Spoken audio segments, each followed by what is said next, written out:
Doesn't go in front of it. We're ready. You mean like we're filming? Yeah.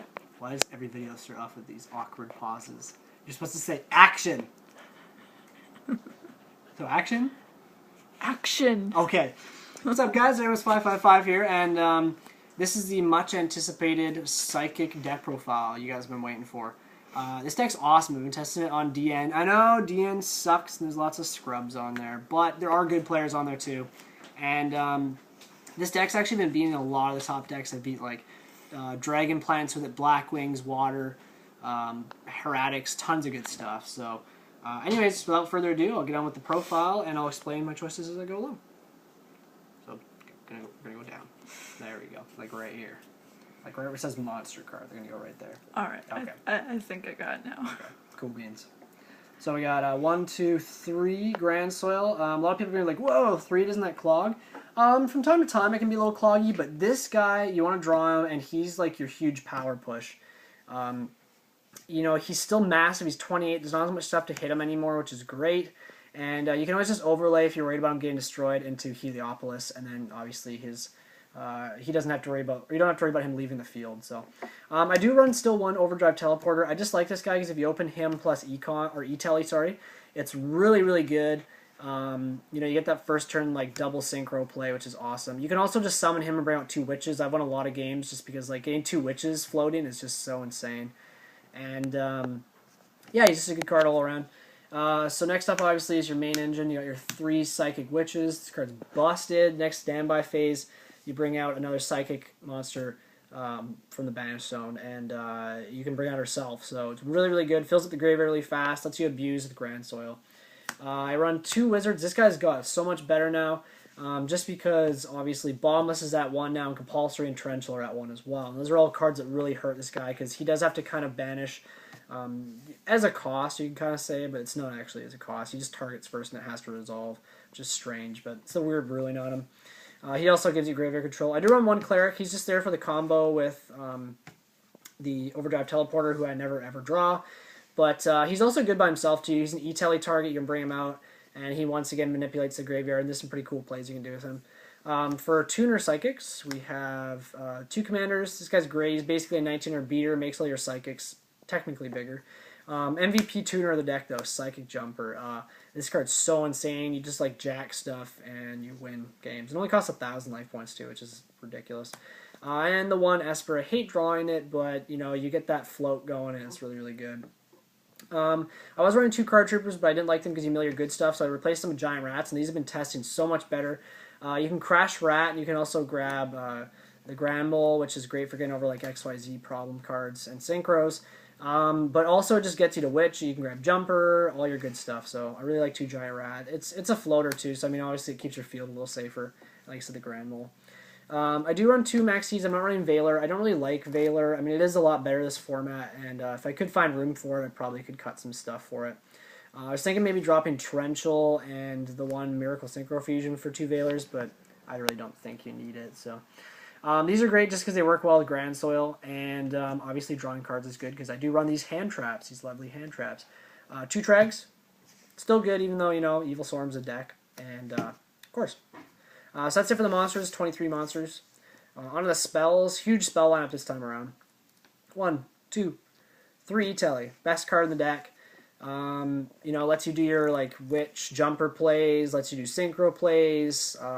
You know, you can just special Witch and Crash and get the whole engine going. Lots of cool stuff. Best card in this deck now is actually triple Scapegoat. So crazy.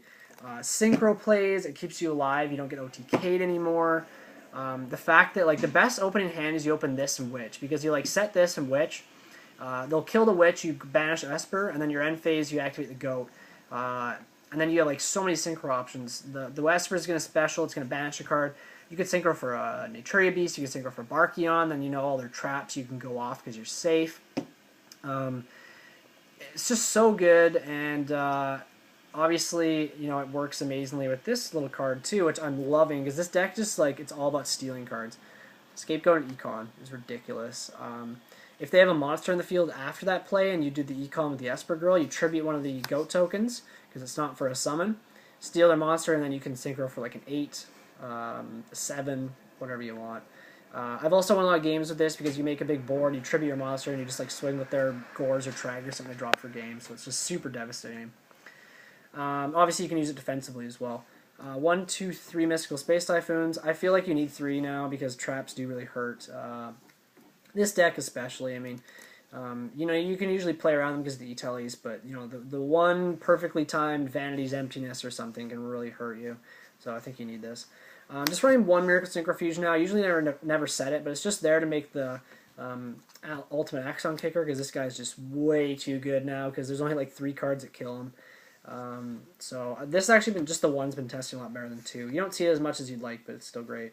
Mind Control is my 6th card that steals stuff, so that's pretty awesome. And Dark Hole. That's it for spells. For traps, I still have Pot of Avarice. You guys don't, but Psychics do. So basically, this is chainable, so they MST it, you can chain it, they pop it with a monster effect, you can chain it, send back 3 Psychics, and you draw 2 cards. It's awesome because you can basically recycle your witches, and you keep the floating going, and you know, it obviously lets you manipulate the field with Grandsoil. Last trap is Torrential Tribute. Like I said, I do like this. Sometimes it's good, sometimes it's not, because you draw it when you have a big board, but you know, it's still a great card, and I feel like it's especially good because you're running the witches, and it floats and all that stuff, so... that's the main deck. Let's go on with the extra deck. So for synchros, because there's mostly synchros here, we have for 8s, we have the Crimson Blader, we have the Scrap Dragon, the 1 Stardust, and the Thought Ruler Archfiend. I did not run 9s in this deck. If you were going to run a 9, you could run that Hyper Psychic Blaster, I think is his name, but I don't have one, but you could make them. For 7s, I run Black Rose Dragon, and Psychic Life Transfer. It's an Earth, and it lets you abuse or manipulate the graveyard for Grandsoil, and you gain life points off it, so that's good. Totally never heard of her. Yeah, I dropped it on Brendan, I was gaining mega life points off it. It was kind of funny. For 6s, we have Barkion, Gaia Knight, and this is basically Psychic Excalibur.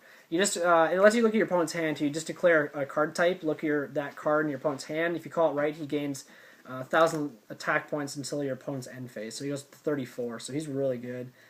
And then 5s, we have Nitria Beast, Catastor, and the 1 Android. It's pretty much all you need for synchros. XYZs, I just have the 1 Zen mains. You could also run Leviarin here over Zen mains if you want, because there are some cool plays you can do or bring back a Banished Psychic. And then the Heliopolis, just for, you know, you make a lot of 8s and stuff with Grandsoil, and it's good just to get them off the board sometimes. And then the last but not least is Axon Kicker. You usually bring this guy out its game, so he's really hard to get over, like really hard. So anyways, guys, that's the deck profile. Thanks for watching. Make sure to like, comment, subscribe. Let's get this video to 30 likes, and then I will have my lovely CONSTELLAR deck profile for you guys for next format. So anyways, peace!